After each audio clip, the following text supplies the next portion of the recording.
Bienvenue sur Voix de Yeumbeul, le podcast qui raconte nos histoires et met en lumière celles et ceux qui portent haut les couleurs de notre commune. Aujourd'hui, chers internautes, je reçois un enfant de Pikine, enraciné à Yeumbeul, mais dont le parcours rayonne au-delà même des frontières du Sénégal. Maître de conférence à l'Université Aliou Diop de Bombay. Son expertise, la modélisation mathématique des maladies infectieuses et des simulations numériques. Des États-Unis au Canada, en passant par la France et le Sénégal. Il a participé à pas mal de projets de recherche internationaux. Mais au-delà de la science, il a choisi de transmettre, de former, mais également d'accompagner des milliers d'étudiants ici en Afrique. Car pour lui, l'éducation, l'innovation, mais également la science doivent être les clés du développement de notre cher continent. J'ai le plaisir de vous accueillir, mon cher Abdou Aziz Fall. C'est un plaisir. Merci Mariama. Je me réjouis de cette invitation-là sur Impact.sn pour pouvoir parler à nos concitoyens ou bien à nos amis, frères, sœurs de Yeumbeul. Et merci aussi de m'avoir invité dans ce lieu qui me rappelle tant de souvenirs. Parce que ce lieu-là, c'est le lieu qui a bercé toute notre enfance et notre adolescence. Je vous remercie. Merci. Quel plaisir pour nous, cher docteur Fall. Ni ma ko waxee en début d'intro, ce domaine d'expertise, c'est la modélisation mathématique des maladies infectieuses. Xam naa ne dinañ ci ñëw beaucoup plus en détail, mais balaa boobu bëgg naa nga développer ñu tuuti ci sa parcours pour ñi nga xam ne xamuñu kan mooy docteur Abdou Aziz Fall. Waaw, merci Mariama. Abdou Aziz Fall doomu Yeumbeul la. Gaa Pikine laa juddoo mais avant may am 1 an lan toxu si fii waaw Abdou Aziz Fall c'est quelqu'un qui est issu d'une famille polygame. Bon, machallah, nous avons une très grande famille. Machallah. Surtout à Yeumbeul. Yeumbeul moom kenn du fi jëw quoi mu fi jëw boo moytul di nga dajeek sama famille wala la famille élargie. Waaw def naa sama jàng fi laa ko defee. École Moussi Anta. École Moussi Anta Diop fa laa jànge ba CM2. D'accord. Mais yàlla def na tamit bi ma ñëwee ba CM2 dama reprendre. Waaw mais reprendre bi. Yàqul dara ci parcours bi. Non du woon ci man. On peut dire cela parce que bon je n'étais pas mal sur mon cursus primaire. Souvent j'étais premier ou deuxième. Mais yàlla dafa def bi ñu ñëwee ba CM2 léegi yàlla dafa defoon ñu amoon benn maître bam te da doon absenté léegi moom bi mu doon absenté noonu ñun programme bi am na lu bëri gisuñu ko. Bon si je peux même dire que année boobu ñun passants yi ñi jàlloon ñi passé woon quoi jóge CM1 dem CM2 kenn jàllul. Mais foofu sax ma di interpellé waale parents yi il faut que parents yi di jëm a impliqué wu seen jàngu doom yi di xool ba xam le programme est fait ba xam maître bi il est assidu ainsi de suite foofu sama mbokk jàngalekat yi laay ñaax ñu dugg ci APE yi pour mën a def contrôle qualité bi comme par exemple boo jëlee lu mel ni université day am ANAQ-Sup maanaam agence nationale pour la qualité de l'enseignement. Mais je pense boo jëlee ay école primaire surtout suñu zone yi parents yi ñoo war a impliqué wu APE bi nekk di assuré wu assurance qualité wu enseignement yi jox booy. Mais bon redoublement boobu je pense que ça m'a permis de reculer pour mieux sauter parce que depuis lors taxawuma fenn quoi. Waaw léegi loolu mooy primaire bi. Waaw foofu sax bëggoon naa ajouter quelque chose. D'accord. Parce que yàlla dafa def redoublement boobu amul woon impact si sama côté âge. D'accord. Parce que yàlla dafa def bi ma amee ay 5 ans 6 ans lañ ma yóbbuwoon école dénkaane ma fa mais comme je participais souvent bi ñu defee composition ma bokk ci 5 premiers yi. D'accord. Après si lañ ma dugal quoi mais temps yooyu pour nga am 6 ans dugg école da ngay xaar 7 ans quoi. Ok mais loolu dimbali woon na ma. redoublement boobu taxul ma am retard quoi. bi ñu amee certificat entrée en sixième yàlla def ñu ñëw CM Momar Maram Diop léegi c'est moom Maram Diop nag man c'était un ouf de soulagement parce que man tout petit j'allais jusqu'à Moussé Anta après Jakaay Laayeen foofu laa daan dem pour jàng ji yoon bi da doon sori mais yàlla def bi ma ñëwee c'est moom Maram Diop foofu tamit j'ai continué mon rythme après bi ñu demee ba troisième bi ñu amee bac après on était allé à Limamoulaye nag bon neexoon na mais métti woon na tamit parce que il fallait se réveiller à 7 heures dox pendant ay 40 minutes après retour bi tamit il fallait marcher 40 minutes parce que moment boobu ñu doon jël oto yow boo doxee sax yàlla di et aussi il fallait avoir les moyens aussi pour prendre 2 véhicules 3 véhicules pour pouvoir arriver à Limamoulaye léegi bi ñu jógee foofu yàlla def ñu dem Université Gaston Berger mais on était aussi orienté à Dakar mais on s'était dit que on va aller faire le challenge dem Université Gaston Berger. D'accord. Avec suñu xarit ñu nekkoon Limamoulaye bi ñu fa demee bon ñu def 5 ans am DEA bi ñu amee DEA après ñu inscrit thèse avec le professeur Marito Niane que je salue au passage. Après bi ñu inscrire thèse par la suite ñu am bourse co-tutelle. bi ñu amee bourse co-tutelle mooy da nga am bourse boo xam te ne da lay permettre nga def 6 mois France def 6 mois Sénégal. Comme ni ñuy woowee ay bourse de mobilité. Bourse de mobilité exactement léegi au bout de 3 ans yàlla def ñu soutenir suñu thèse bon on l'a soutenu en France mais comme que bourse de co-tutelle la ça te permet d'avoir 2 thèses. D'accord. C'est pourquoi mes amis loolu laa leen di wax quoi man du ma bac plus 8 bac plus 16 la parce que bon da ngay sànni benn jàpp ñaar quoi ak bourse co-tutelle. loolu bi mu amee par la suite tout de suite après la thèse après ma am benn bourse Amérique foofu nag bëgg naa fa taxaw tuuti parce que bon man bi may am bi may jàll terminal dama amoon prescription. D'accord. Léegi je faisais partie des élèves qui avaient reçu une réponse favorable en premier lieu léegi bi ma amee prescription après j'ai fait les formalités après nga dem ba benn moment problème garantie bancaire ñëw léegi foofu bon j'ai cherché de gauche à droite à un certain moment même sama maam benn moment moom dafa bëggoon jaay ay takkaayam pour ma dem quoi mais je m'étais dit que ça c'était un peu risqué par la suite ma am sama benn grand mu conseillé ma quoi mu ne non ce n'est pas la fin du monde s'il y a les conditions pour y aller il faut y aller s'il y a pas les conditions il faut rester au Sénégal mais je n'ai pas regretté d'avoir resté au Sénégal parce que yàlla def na bi ma amee DEA ba dem France quand j'ai vu la manière comme étudiant ñi nekk en première année deuxième année li ñuy dund foofu xaw na metti quoi après dama santaat yàlla d'un point de vue social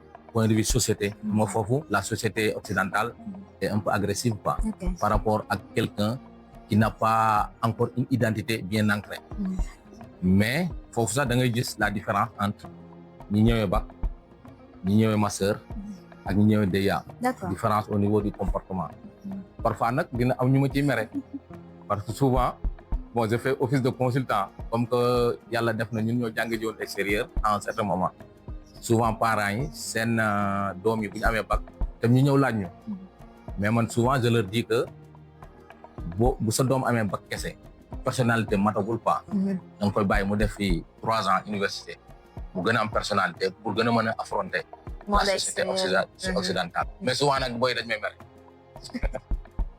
may mere quoi c'est normal.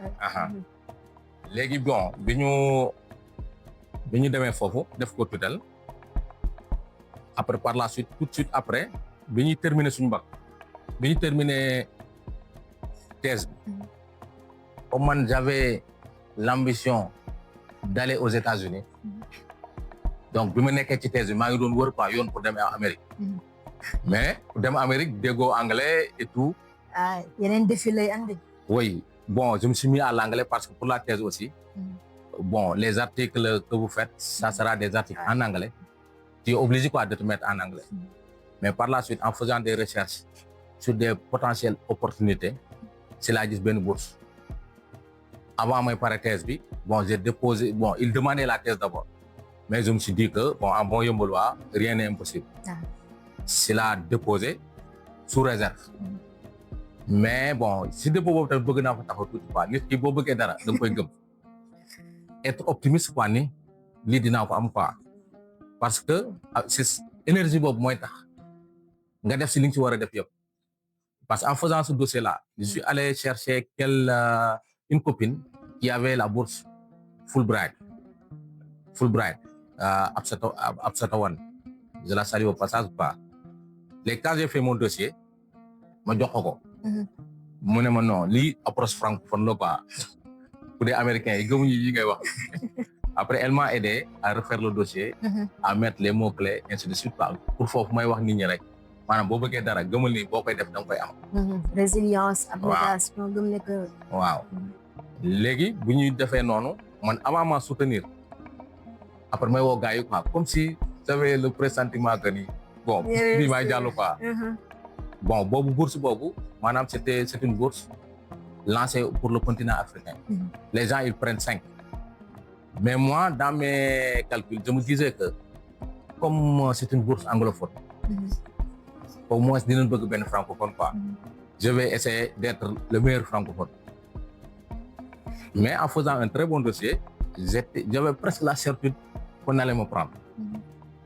après par la suite ma toog bi ma demee ba desee ay 2 mois 3 mois pour la soutenance les gens ils avaient dit que résultat yi day ñëw je pense ay côté octobre man j'étais au mois de novembre ma ne non gars il faut me contacter leen quoi après bon j'ai pris mon courage je les ai contactés quel est le résultat pour la bourse quoi le gars il me répond il me dit que heureusement tu es pris mais il faut soutenir ta thèse après bon je suis allé dire ça à mon encadreur on s'est organisé après pour la thèse était terminée mais il y avait des formalités pour pouvoir soutenir on a fait les formalités nécessaires après j'ai soutenu je suis allé aux États-Unis pour faire là-bas une année mais après bon moi dans mes ambitions c'était d'aller découvrir le monde et ensuite revenir au pays c'était ça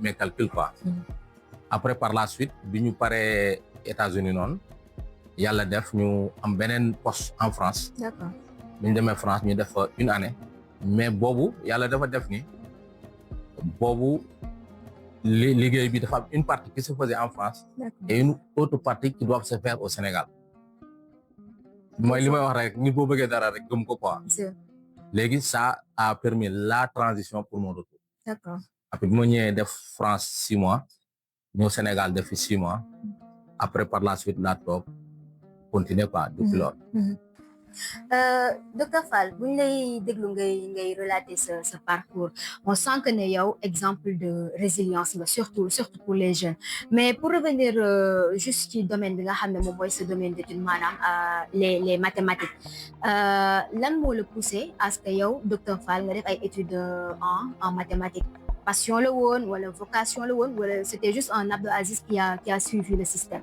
question boobu dina kontaan pour répondre ci donc yàlla dafa def man temps mi nekkee xale pilote laa bëggoon doon. D'accord rêve d'enfance. le rêve de tout enfant. pilote mais comme en classe de primaire je n'étais pas mauvais et que j'aimais les challenges. D'accord. dafa amoon challenge dama ko bëggoon quoi parce que bon je vais vous raconter une petite anecdote parce que man sama yaay da doon jaay station Yeumbeul. D'accord. te léegi man dama ko doon jàppale léegi man bu ma ko dee jàppale léegi am na sama yeneen camarades yi ma bokkaloon classe dañu doon dem cours de renforcement mais man dans ma tête je me disais que dem leen cours de renforcement mais après bu ngeen ñëwee maa leen di raw quoi. je faisais tout pour essayer de comprendre les choses en classe venir faire les exercices et bon avoir la foi que gars yi même bu ñu demee fële bu ñu ñëwee après maa leen di raw quoi léegi de fil en aiguille da ngay ñëw boo ñëwee CEM ñu ne non mat yi ñooy crack yeeg affaire yooyu bon on fait tout pour être crack après boo ñëwee seconde ñu ne S1 fa la gars yi ay fa la ñu nekk yow tu fais tout pour dem bokk si gars yu ay ainsi de suite mais bi ñu ñëw bi université nag foofu man je fais partie de la première promotion de MPI. Normalement ñun après télécommunication la ñu waroon def. D'accord. ndax bi ñu demee ba deuxième année après on devait choisir entre continuer avec les télécommunications ou bien faire des mathématiques ou bien l'informatique. D'accord. Mais bon, comme tout le monde voulait faire télécommunications et fuir les maths, avec un autre ami, on s'est dit que bon, on va relever le challenge. léegi yàlla def sax bi ñu ñëwee amuñu effectif bu doy. Il nous fallait, je pense, 5 étudiants pour pouvoir ouvrir la formation. Après, on est allé démarcher quelqu'un pour l'amener à faire des maths. Après, bon, bi ñu defee loolu au bout de 5 ans, am licence, après def master, yàlla def bon mu amoon ay waaw dafa amoon benn doctorant bu doon liggéey ci benn sujet mooy hépatite B. D'accord. Modélisation hépatite B, mais malheureusement hépatite B moo ko yóbbu. Oh. Malheureusement il est décédé de ça quoi. Après par la suite il y a le professeur Gauthier Salé qui était là-bas et le professeur Marito. Bon, ils m'ont dit que est-ce que vous ne pouvez pas continuer le sujet. Après par la suite bon je suis allé bon parce que analyse numérique ay mécanique des fluides laa doon def. Après bon j'ai fait quelques écoles pour pouvoir faire la modélisation. Mais la modélisation c'est dans l'air du temps. Parce que comme boo jëlee même boo jëlee kii bi mooy temps Covid bi. gars yi joxe nombre de cas yi dañu war a tëj dañu war a ubbi yooyu mathématiciens yi ñoo nekkoon ci derrière quoi. Même fii Sénégal amoon na benn task force moi je faisais partie de cette task force là foofu la ñu ñëw dugal paramètres yeeg ainsi de suite parce que bu ñëwee bett la yow tu n'as pas les outils. xamoo kii bi. Mais il faut faire de la théorie pour pouvoir faire des prédictions. liggéey modélisation d'habitude loolu la quoi. Mais foofu moom ñu ñuy sant di gërëm bu baax nos professeurs Mary Teuw Niane, Abdou Sène ñoo ñu dugal ci lance boobu ñu encadré ñu quoi. yaa ngi koy laal ci sa biir wax mais bëgg naa nga ñëw si moom mooy sa domaine yaa ngi koy expliquer léegi nii mooy modélisation mathématique des maladies infectieuses. Mais bëgg naa nga andil ma ko benn explication comme si vous étiez en face d'un enfant de 10 ans. Parce que tey jii ici au Sénégal ñu bari dañu am problème à comprendre les maths. Ok. te comme ni nga ko waxee rek sa domaine dafa méngoog ak jamono maam maay domaine digital ak numérique moo tax ma bëgg nga ñëw ci ak explication bu gën a simple pour que ñi ñuy seetaan gën a mën a comprendre modélisation mathématique des maladies. waaw léegi boo jëlee modélisation des maladies infectieuses par exemple feebar buy wàlle. feebar buy wàlle man bu ma amee feebar bi kii amul feebar bi bu ñu dajee nekk ci benn nekk mën na ma wàll mën na ma bañ a wàll. loolu mooy indi paramètres. Par exemple, souvent, modélisation des maladies infectieuses, c'est basé sur les modèles SIR, mooy modèle de base bi. Ok. Susceptible moom mooy ñam tani wér nañ mais war nañ mën a am maladie bi. léegi am na infecté. maanaam ñii nga xam tani am nañ maladie bi te mën nañ ko wàlle. léegi am na les guéris. mais selon la maladie léegi yow boo wéree ci comme boo jëlee lu mel ni ngas benn yoon nga koy am. boobu yow boo ngasee ba pare dootoo ngasaat ça veut dire que ni kooku dootu amati paramètre d'infection. Mais bu dee sibiru même boo wéree mën nga amaat yooyu la ñuy jël am na ay mathématiques yuy expliquer loolu yooyu yëpp ñu jël ko dugal ko. paramètres yi après buñ ko simuler après si la ñuy am yenn résultats yi. Et souvent c'est des résultats bon xaw ma hasard la xaw ma mais qui est très proche de la réalité. D'accord. waaw loolu moom actuellement c'est très en vogue parce que am na yenn expérimentation yi doo ko mën. comme lu mel ni Covid du ñëwee bett nit ñi gars yi xamuñu ko il faut ñu dem ci théoriciens yi pour théoriciens yi di leen jox ay solutions au moins ñu jàpp ci loolu ba gën a maîtriser affaire yi quoi. loolu mooy mbiru modélisation. de façon particulière mais en général les mathématiques c'est le langage de la vie. Mathématiques par exemple souvent boo nekkee ci yenn classe yi calcul ngeen di jàngu leen mat comme par exemple souvent x lan mooy x lan mooy y lan mooy z par exemple comme li ma la doon wax sànq susceptible mën nañ ko wax x la infecté mën nañ wax y guéri mën nañu wax z après yooyu paramètres yooyu la ñuy manipuler pour xool lan la ñuy am mais c'est très important les mathématiques parce que c'est à la base de tout même informatique bi base bi mathématique yi et pour être une science reconnue il faut qu'il y ait une base mathématique moo tax ñun suñu dëkk yi dañu soxla ay scientifique ay mathématiques en particulier ay mathématiciens en particulier donc su may topp sa logique docteur Fall tey jii mën nañ jàpp ne que li ñuy woowee les mathématiques appliquées moom mooy mathématique bi nga xam ne mën nañ ko utiliser dans la vie de tous les jours à travers les simulations numériques comme yi nga waxee mais li ñuy woowee les mathématiques pures d'habitude li ñuy jàngale ci lycée yi et tout ça boobu on a du mal à l'utiliser dans la vie de tous les jours kon tey jii su may topp sa logique docteur Fall pourquoi pas à la place des mathématiques pures ñu jàngale les mathématiques appliquées directement au lycée. ok maanaam foofu je vais corriger un peu donc tous les mathématiques sont utiles d'accord parce que actuellement avancée informatique c'est des mathématiques qui ont été découvertes il y a 100 ans parfois bon il y a des mathématiciens qui sont chez eux ils font une théorie mais après c'est aux ingénieurs d'appliquer cette théorie-là. D'accord. Parce que pour qu'une science soit validée, il faut que mu am base mathématique.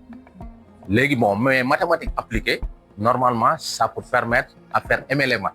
Parce que au moins di nga percevoir li ngay def. Mais souvent bon sunu système bi sunu système bi souvent tamit il y a des enseignants qui font fuir qui découragent les élèves. Parce que bon tout le monde peut être mathématicien. D'accord. Tout le monde peut être un bon littéraire. Mais il suffit d'y mettre de la volonté.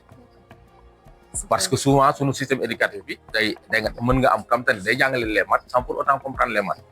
du ko mën a yombal ba mu wàcc. Foofu tamit yaakaar naa ni autorités yi affaire yooyu ak système éducatif war nañ ko mën a xoolaat pour faire aimer les maths aux élèves, en fait. Aux étudiants. Parce qu'il n'est pas rare ngay dajeek ay élèves surtout des lycéens qui se questionnent ci utilité mathématique yi ban njariñ la leen mën a amal ci seen carrière wala ban njariñ la leen mën a amal ci actuellement en fait parce que comme ni nga ko waxee rek mathématique pure c'est de la théorie en quelque sorte mathématique appliquée comme son nom l'indique voilà on l'applique mais tey je me mets à la place de cet élève qui se questionne sur cela yow boo ko doon andi réponse lan lay doon mathématique ban njariñ la ko amal surtout mathématique yi ñuy jàngee au lycée. waaw mathématique bon njariñ li bëri na chaque jour nga mathématique comme par exemple boo demee war a jël taxi di waxaale looy waxaale boo demee boutique ba bu ñu la waree wecci da ngay def addition soustraction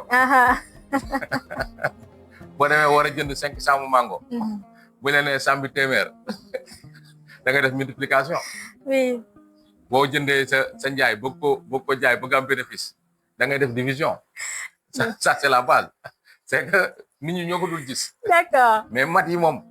souvent ngoon gu dégg bëccëg yaa ngi ci mat. donc est-ce que nekk kon système bi ñu koy jàngalee moo baaxul parce que tey jii ki nga xam ne il n'a pas fait les bancs. tey comme ni nga ko décrire nii amul problème pour def ko dans sa vie de tous les jours.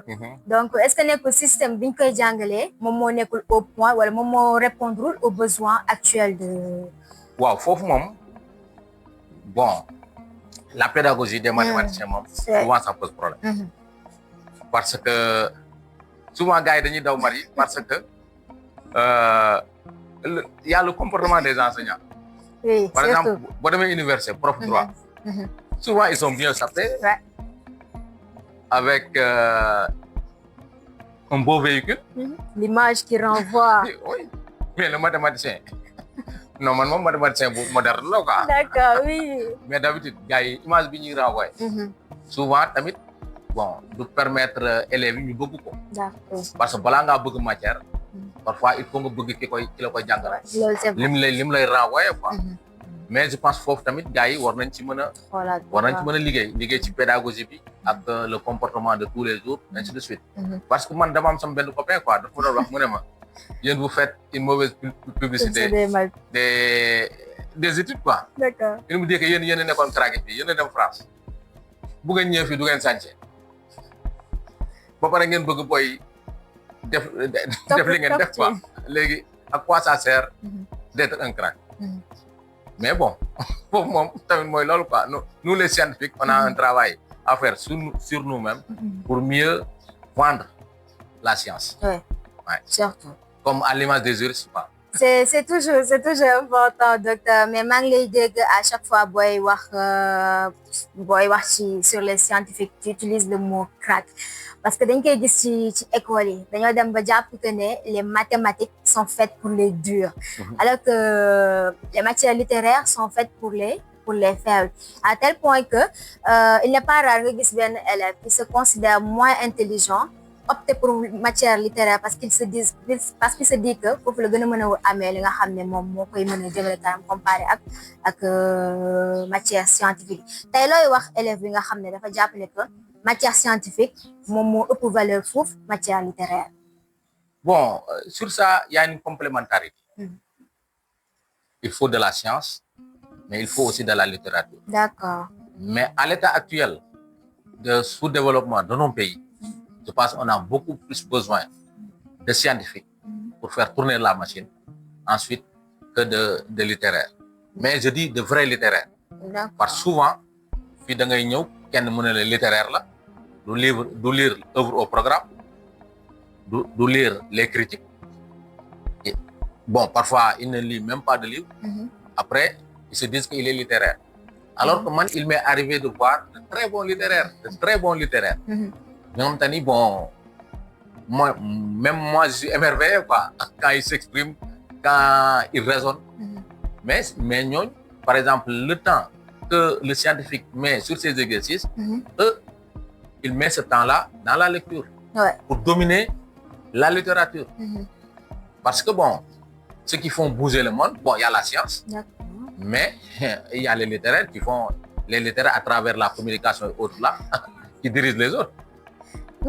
mais docteur il n'est pas rare ngay gis également ay scientifiques yi nga xam ne ils ont un bon niveau littéraire si je peux m'exprimer ainsi parce que tey jii il n'est pas dit tout simplement que ki nga xam ne moom mooy def ay études scientifiques il ne doit que maîtriser son domaine de même ki nga xam ne études littéraires lay def il ne fait que maîtriser les livres tey jii dañu toll ci jamono bi nga xam ne études scientifiques parce que science sociale dañ koy wax dañoo dem ba étude dafa transversale il ne suffit pas simplement de maîtriser les mathématiques pour mën a expliquer benn phénomène tey yaa ngi ko doon wax ci modélisation mathématique il y a des phénomènes yi nga xam ne des fois dafay soxla appui études yu mel ni la psychologie pour pouvoir expliquer yenn phénomènes yi tey jii comment faire pour inciter élève bi nga xam ne wala étudiant bi nga xam ne day jàng ay mathématiques à s'intéresser également à la littérature parce qu'il est appelé à expliquer li nga xam ne moo dem ci domaine d'étude am donc il peut pas faire appel à un littéraire pour pouvoir expliquer li nga xam ne moom moo ci passé ay heures.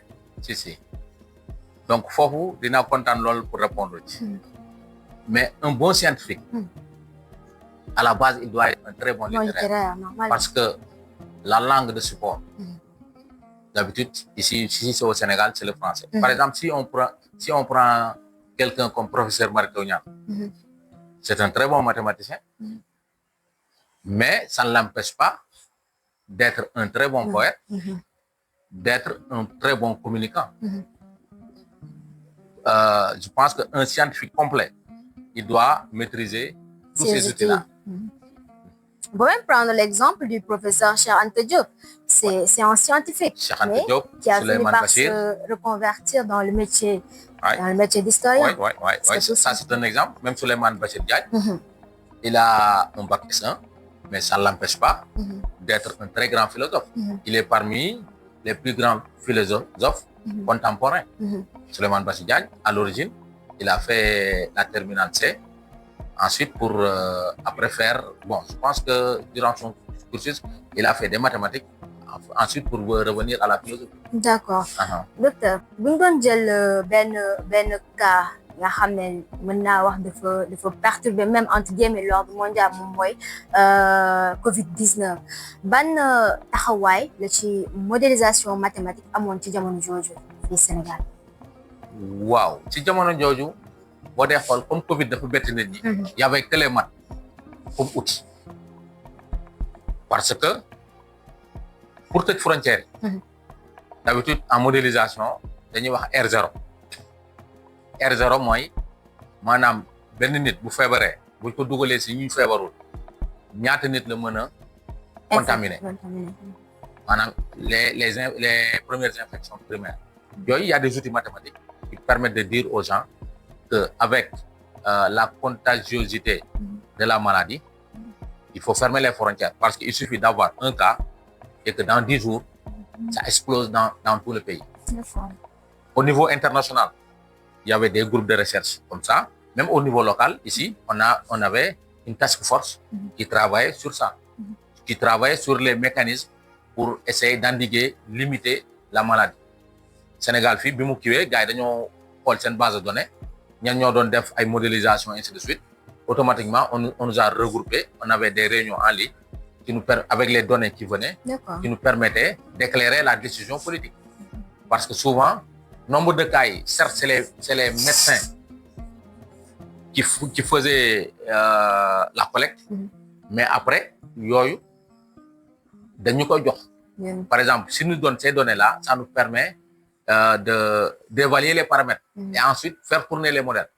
Par exemple, bi ñu doon wax toog leen seen kër loolu mathématiciens ñoo koy décider. Par exemple, gars yi dañ naan avec la force d'infection bu gars yi toogul seen kër bu ñu amee benn cas fii dans quelques jours Sénégal gi yëpp lay wër comme ça ñoo naan non instant yi nii suñu modèle yi lii la wax comme modèle yi wax na lii léegi autorités yi c'est sur la base de ces décisions là que la ñuy tëj affaire yi. Parce que foofu bon y avait que les maths parce que gars yi affaire bi da leen bett xamuñu ko mais y avait une théorie comme li ñu doon wax sànq comme maths utile maths pas utile mais y avait une théorie qui était là qui permettait au moins de faire face quoi par rapport à la pandémie. Même après la pandémie, par exemple, moi j'ai eu à travailler avec un groupe de recherche. Il y avait des médecins, des économistes, des professionnels de santé. On a eu à travailler sur l'impact de la Covid sur les absences au travail. D'accord. L'impact de la Covid sur les absences au travail. Et on a fait une évaluation économique, ainsi de suite, ainsi de suite. Docteur, bëgg naa la relancer tuuti ci benn aspect bi nga xam ne mentionné nga ko surtout bi ngay wax ci sa parcours en détail mentionné nga pas mal de pays yi nga xam ne bien que à travers des bourses def nga fa say études mais également participer nga ci ay projets de recherche yu am envergure mais n'empêche vous avez décidé de revenir au bercail vous avez décidé comme ni ma ko waxee woon ci sama intro former mais également accompagner ay étudiants lan moo nekk l'essence même de cette vocation pourquoi cette mission de transmission en quelque sorte. Ok léegi avant ma répondre ci question bi je vais essayer d'amener le sujet. D'accord. Parce que bon man je n'avais pas peur du Sénégal. D'accord, oui sûr. Parce que étant étudiant yàlla dafa defoon ni je suis quelqu'un d'entrepreneur. Parce que à l'université de Saint-Louis boobu bien que maa ngi doon jàng je faisais partie des meilleurs mais cela ne m'empêchait pas d'avoir un business à côté. D'accord. Parce que bon man bi may jógee Sénégal bàyyi naa fi xaalis quoi bi may am bourse di dem j'avais un business assez florissant. Bon en ce temps-là ay impression reluire. D'accord. CD bon en bon yembolois j'avais le sens des affaires quoi. Peut-être c'est le fait que j'aidais ma mère dans son business et autres là j'avais le flair des affaires. Bi may jóge fii yàlla defoon na ni amoon naa lu ma fi bàyyi avant may dem bon je n'avais pas peur du sous-emploi parce que xam naa ni Sénégal mën nga fi am xaalis mais boo demee extérieur da nga xam ni foofu defar na lépp et que les gens ils disent que pour avoir de l'argent il faut résoudre un problème d'une population. Par exemple, si tu apportes une solution pour 1 milliard de personnes et que la solution coûte 1 franc, Si tu vends au milliard de personnes, tu as 1 milliard. Et qu'en Afrique, il n'y a que des problèmes. Et que tous ces problèmes-là, ce n'est que des opportunités. Et que bon, par exemple, tu peux rester en Europe, tu peux avoir 5 millions, 6 millions. Mais 5 millions, 6 millions, donc les 2 millions, 2 millions 500, c'est fiscalité de la job. Il y a aussi le coût de la vie, mais il y a aussi la qualité de vie. Par exemple, bon, moi je préfère vivre au Sénégal avec 700 000, où je fais partie des plus riches, que d'être en France, avoir 4 000 euros le mois, tout en sachant qu'avec les envois, avec la fiscalité, avec le logement, style de vie. Là, après, il ne va pas te rester grand-chose. Et que nous sommes appelés tôt ou tard à revenir au bercail. Je pense qu'il vaut mieux, bon, c'est ce que je disais à mes amis qui étaient en France. Ils disent que bon, à mon salaire million de je leur dis que bon, il ne faut pas, comparaison n'est pas raison, quoi. Par exemple, au Sénégal, bon, si tu as un salaire de 700 000, tu peux vivre de manière aisée. Avoir une bonne vie. Alors que là-bas, tu peux avoir 3 millions, mais en faisant le transport, les factures, ainsi de suite, il ne te reste pas grand-chose. Et que faut que nous de tamit quoi. Et que nous, nous def, ba defar fofu ba nga mën fa dem. Non la ñu wara def ba ñu mën fee wara tok ba ñom ñu wara ñew. Investir au pays. Investir au pays. Et que bon, bon dé xol côté aspect investissement, il y a beaucoup plus de problèmes ici. Et que bon, tout est à faire. Ouais. C'est pourquoi maintenant, gars yi ñu ngi ci commencé yow. Parfois ñu ngi jéem a ñëw. Parce que ñoom bu ñu demee au bout d'un certain nombre d'années. Léegi ñoom bu ñu ñëwee après bu ñu xoolee bon, il y a pas une très grande différence. Alors que toi tu es chez toi. Ta voix compte. Donc l'idée moom mooy dem jàngi, renforcer ses connaissances, ñëw investir ko au pays comme ni nga ko wax, parce que fii y a pas mal de problèmes yi nga xam ne ñu ngi koy régler. te tey mën nañu wax ne que ay réew yu mel ni Sénégal ñu ngi souffrir li ñuy woowee entre guillemets la fuite des cerveaux. Donc imaginons tey ñi nga xam ne ñoom ñoo nekk di évoluer en Europe, aux États-Unis, ñu décidé woon ñëw ñibbisi au Sénégal, renforcer état actuel dëkk bi. Je pense que mënoon na am benn impact bu gën a considérable que le fait que ñu toog foofu di andi ay envoi fii. Donc tey jii boo doon joxe conseil, ban conseil nga leen di jox Sénégalais yi nga xam ne ils préfèrent rester là-bas, fonder leur famille, que de revenir développer le pays. Ok. Non, foofu, par exemple, bu am teraangam fële, parce que bi ma demee États-Unis, dama am sama yenn copains yu fa nekk. Léegi ñoom, ils te disent que ni góor fu mu am teraanga foofu la bokk quoi.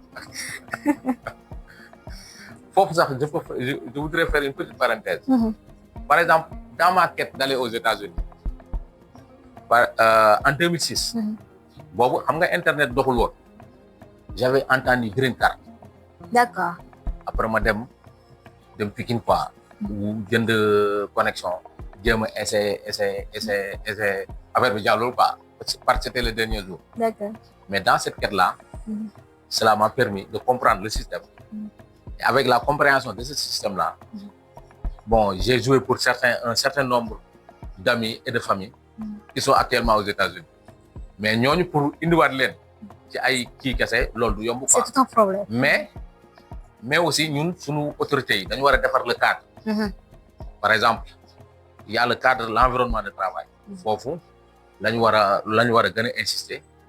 Parce que environnement de travail bi, par exemple ku nekk en Occident mu am yenn habitudes yi, benn rigueur beeg ainsi de suite, ñun fii on doit faire des efforts sur l'environnement de travail. Parce que on n'est jamais mieux que chez soi. Ouais. Parce que même bu loo fi mënti am un jour dinañ la fàttali wala si seen doxalin ni wala yow bokkoo fi.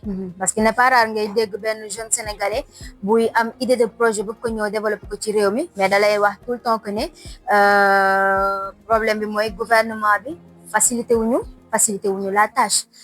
Donc c'est un réel problème bi nga xam ne war nañ kaa mën a régler ci suñu réew. Je pense que léegi bon ci aspect yooyu gouvernement bi am na ci part de responsabilité, mais aussi sénégalais moo neexut a associé. D'accord.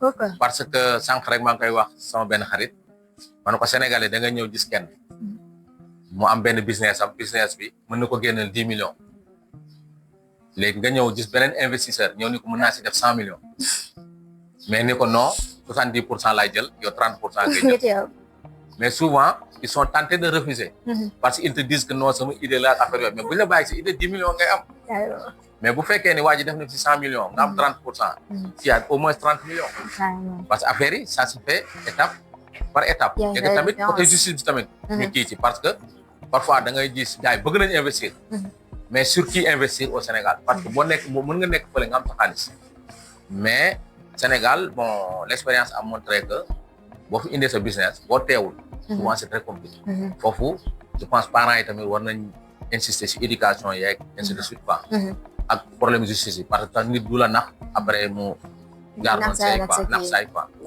mais foofu je pense mooy environnement bi rek environnement bi y a la justice y a l'environnement des affaires bon les relations interpersonnelles ainsi de suite yooyu bu ko gars yi defaree rek je pense gars yi dinañ ñib si quoi parce que fële neexul de neexul moom parce que fële boo demee ay côté décembre janvier ba sedd bi def 0 degré pour un africain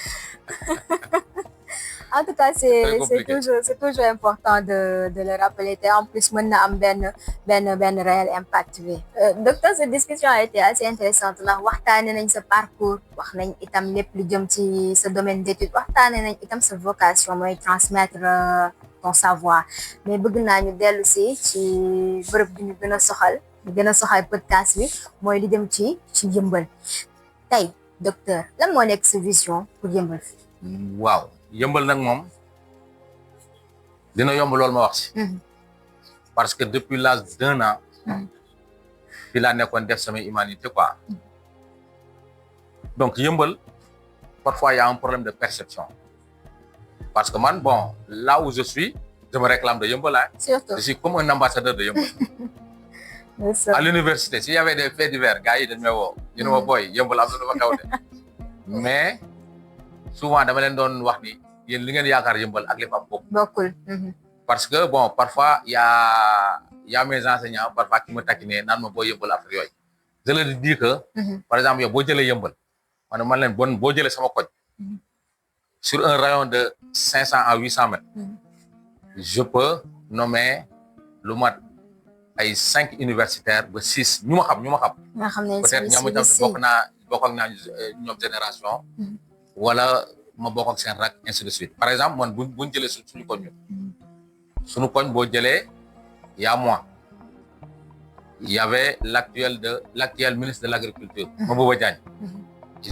il habite à 2 rues de chez moi il y a professeur Djibi Sow d'accord il habite aussi à 1 rue de chez moi boo jëlee il y a l'actuel chef de département du département de Math à Saint-Louis Augustin Pathé Sarr il habite à côté bon sans pour autant parler des docteurs par exemple il y a docteur Ndaw que je salue au passage il y a docteur Ibou Diop des ingénieurs il y en a une multitude souvent je leur disais que pour riposter dans vos quartiers vous avez combien d'universitaires vous avez combien de docteurs vous avez combien d'ingénieurs et même bon j'ai failli l'oublier il y a l'autre aussi il y a professeur Omar Fall qui habite à côté de chez Mabouba. D'accord. Et que la perception des gens sur Yeumbeul, souvent c'est le banditisme, les agressions et autres. Alors que il y a des ressources humaines de qualité. Moi, li may wax gars yi rek actuellement, on a 2 super ministres qui habitent de Yeumbeul ou bien qui sont de Yeumbeul. Il y a docteur Mabouba Diagne que je salue au passage. Il y a aussi Alioune Sall qui est de Yeumbeul aussi. Espérons que dans un futur proche, on aura un super PM de Yeumbeul. Et pourquoi pas faut pas politiser à Yeumbeul. Non, parce que bon, souvent nous sommes stigmatisés. Oui, c'est souvent vrai. nous sommes stigmatisés, quoi. Souvent les gens, je suis fier d'être Yeumbeulois. Même à l'université, les gens, ils m'appellent monsieur le maire de Yeumbeul. Oui, Yeumbeul. Bon, je l'assume. Yeumbeul aussi, c'est le centre. Le centre Galénienne rural. Le centre Galénienne rural a beaucoup contribué là où nous sommes actuellement. Sur nos études et sur notre avenir. Parce que bon, moi je me dis que le centre c'était notre réseau social. C'était notre Facebook. Parce qu'on se retrouvait ici, on jouait, ainsi de suite. C'était notre LinkedIn. Parce que figurez-vous, nous, quand on était en première S1, on avait un groupe de travail, mais très compliqué. Mais à un certain moment, il n'y avait personne pour nous expliquer des choses. Mais en discutant avec les gens, ils nous disent que non, on a bien grand. Fallait, grand, crack là, quoi, aïe. Légui par la suite, après nous dem disco, mais grand bi ñun li jaxone yépp grand de France quoi. Inchallah. Mais centre mom, ça a beaucoup contribué. C'est aussi bon, souvent par exemple, moi ce qui me fait mal maintenant, moi Tibi, nous tout ça. Le fait que élèves ñëw tuñ centre. Parce que ñun en notre temps, même wa Guédiawaye wa Pikine parce que le mercredi soir et le samedi soir, il fallait venir à 14h30 pour avoir de la place au bibliothèque. Et ça a beaucoup contribué. Je connais actuellement pas mal de cadres qui se sont formés à partir du centre. Et aussi, bon, c'était un témoignage que je comptais à faire à propos du centre.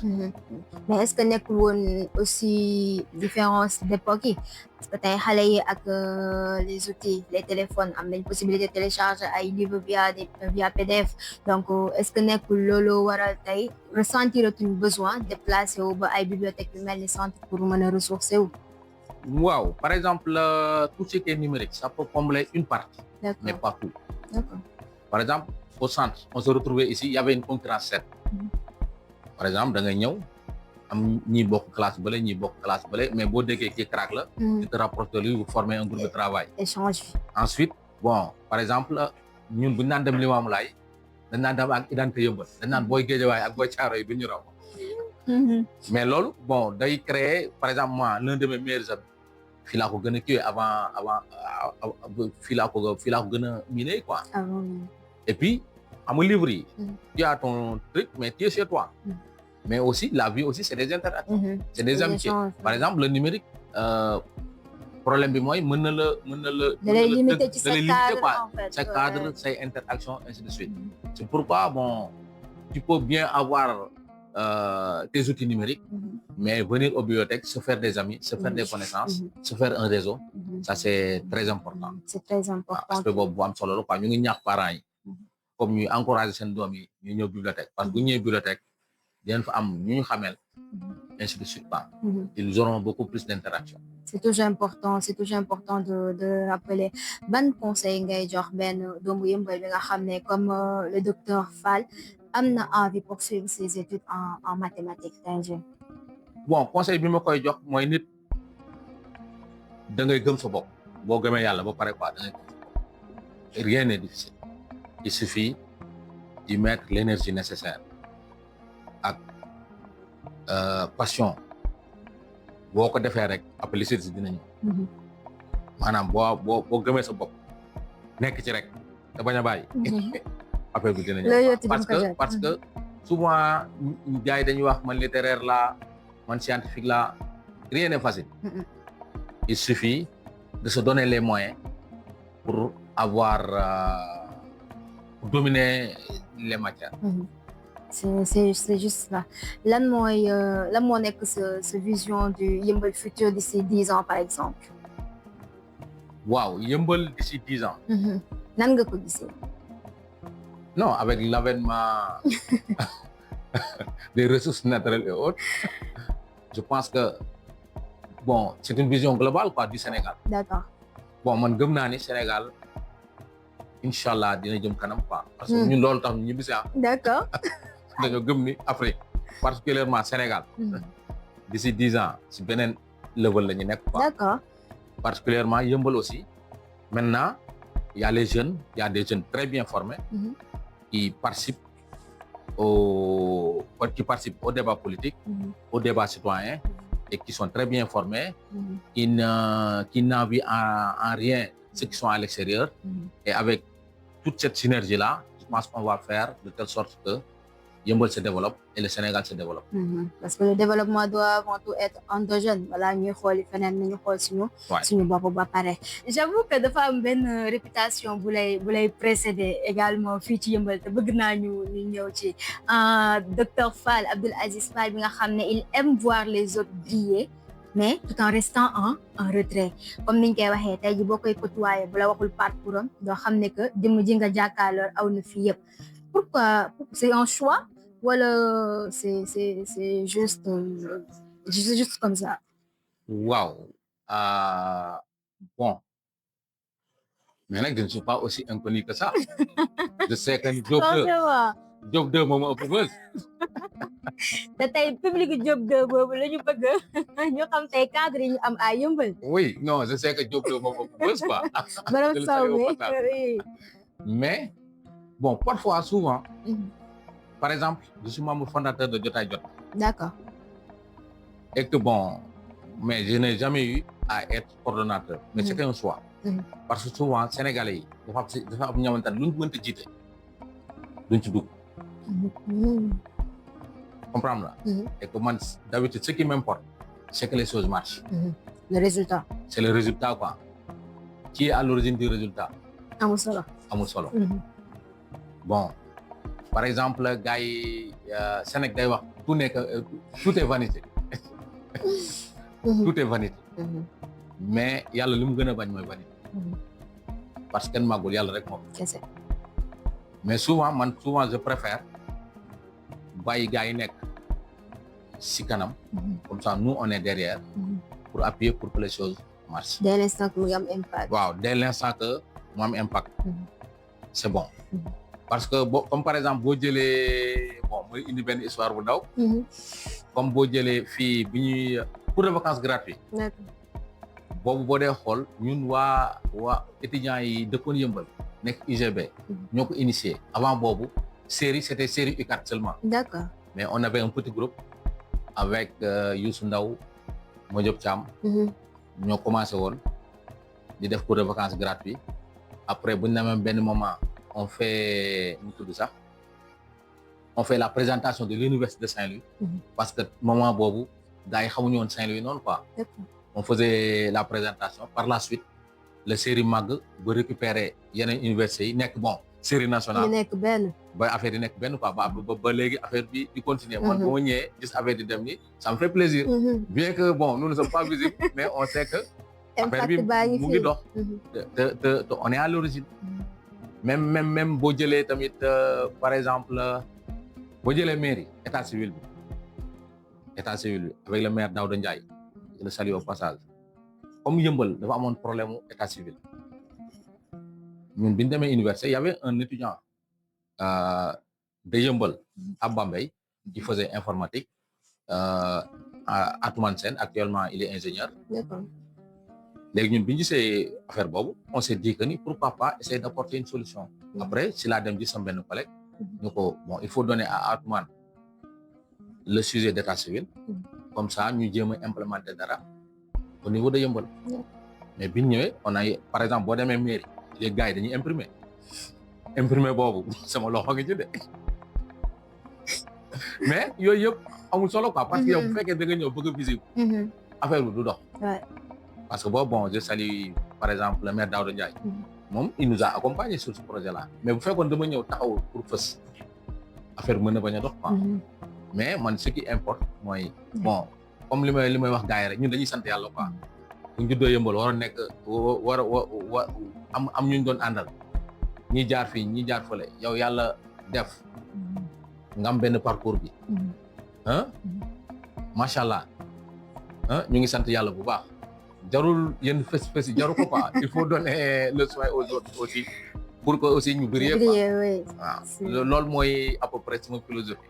par rapport bon être devant ça importe pas quoi. pas besoin d'être là. oui moi ce qui m'importe c'est que les choses marchent quoi.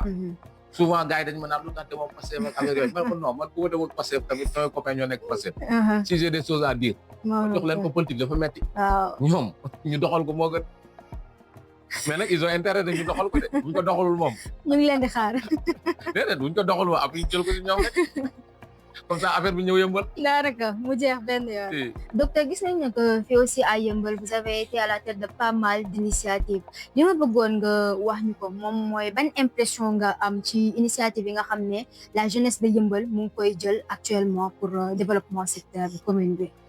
sa impression. merci Mariama. Donc il y a pas mal d'initiatives au niveau de Yeumbeul. Mais souvent c'est en rang dispersé. D'accord. D'habitude, j'ai comme l'impression que les gens ne s'occupent pas de l'essentiel. Parce que souvent, il y a plusieurs groupes WhatsApp. Et parfois, bon, c'est un peu pollué par les positions partisanes. D'accord. Parce que je pense, bon, on peut avoir des différences. Mais bu intérêt yi Yeumbeul ñëwee ñëpp dañoo war a jàpp dóorandoo quoi. Parce que man souvent, bon, gars yi dañu ma doon reprocher, bon, pour votre information, je suis aussi conseiller municipal, hein. Mais j'étais un conseiller municipal indépendant. D'accord. Lu baax bu ñëwee dama naan baax na, lu bon bu ñëwee tamit damay taxaw xeex ko. Même bon, si je me rappelle bien, l'actuel maire Babacar Ndaw ñun ñaar ñoo daan toog yor opposition mais man bon, j'avais l'autonomie. bu ñu indee lu baax dama naan lii lu baax la dama siy jàpp, mais bu ñu indee lam tane safaan la bon dañ ci doon kii. Mais aussi dama gis ni parfois aussi bon yenn position partisane yi jarul. Mën nañ xaar ba élection jot ñu dem xeex quoi, dem ku nekk wut ay voix ak ainsi de suite. Mais bu élection weesoo ñëpp dañ see war a jàpp. Parce que souvent mooy faiblesse suñu homme politique yi fii, loolu mooy seen problème. Dañuy ñëw gars yi xeex ba fal leen, bu leen falee ba pare bàyyi leen fi. Et que boo jëlee suñu communes yi souvent ils n'ont pas assez de moyens, mais boo amul bon à jotaay gars yi dañ naan si on a les moyens on organise, si on n'a pas les moyens on s'organise. Mais fii gars yi duñu organiser wu autour de l'essentiel pour faire pousser. Par exemple moi souvent si j'ai des idées, des projets ainsi de suite, j'appelle directement le maire et je lui donne le truc. Ce qu'il en fait, bon, l'essentiel man sama jàll wàcc na. Donc si j'ai des contacts aussi, je lui donne. Mais cela ne m'empêchera pas au moment des élections d'être contre lui. Parce que li ma doon wax monsieur le maire Daouda Ndiaye, ma ne ko non li ma lay jàppale nii pour lan la maanaam Yeumbeul bu amee 10 problèmes man bu ma la jàppalee ba nga rey 5 problèmes yi man bu ma ñëwee 5 problèmes laa koy fekk quoi. defuma ko ngir yow quoi, c'est pas pour ta personne, mais je le fais pour ma communauté. Et je pense que état d'esprit boobu moo war a gën a animer gars yi. Souvent groupe WhatsApp yi maa ngi ci, mais en sourdine. Parce que souvent bon c'est un peu violent quoi. Mais j'appelle les jeunes, engagement bi moom c'est à saluer. Mais aussi à mettre moins de partisanerie et beaucoup plus de cohésion quoi, pour l'intérêt principal de Yeumbeul. Mais bu élection yi jotee nag ku nekk dem ci kawam. Je pense que loolu nekk li gën a important, surtout bu ngeen bëggee Yeumbeul jëm kanam ku nekk warul juste demee de ses intérêts. Donc am nga fooy toll da nga war a woote benn union, tout simplement parce que benn intérêt bi la ñu am moom mooy le développement de Yeumbeul. Donc en tout cas merci beaucoup ci message bi, c'est important ak impression bi. Lan mooy ce dernier mot? Waaw bon di rafetlu invitation bi di leen wax ni nag Yeumbeul y a un très grand potentiel. Il faut essayer d'aller dénicher ces potentiels là, de les mettre au jour. Bon, il y a pas que Diop 2 à Yeumbeul quoi. Il y a des Diop 2 dans leur domaine. Et des Abdelaziz. Oui. Il y a des Diop 2 qui sont dans leur domaine, qui sont très bons et qui peuvent apporter aux jeunes, inspirer les jeunes à aller de l'avant. C'est important. En tout cas, merci beaucoup. Ce fut également pour nous régal de vous avoir reçu sur ce plateau. Comme ni ñu koy defee rek comme à l'accoutumée jàng nañ, et ce fut également un plaisir déglu la xool sa parcours nga nekk exemple également ci ñun la jeunesse de Yeumbeul. Merci beaucoup docteur d'avoir répondu à notre invitation. Xam nañ ne jot amul, mais vous avez quand même pris la peine de venir juste yëg-yëg bi nga am pour ta commune Yeumbeul, te loolu message bu fort la bi ngay renvoyer aux jeunes. Merci chers internautes d'avoir suivi ce nouvel épisode de votre podcast Voix de Yeumbeul. On se retrouve à une prochaine, Inch'Allah.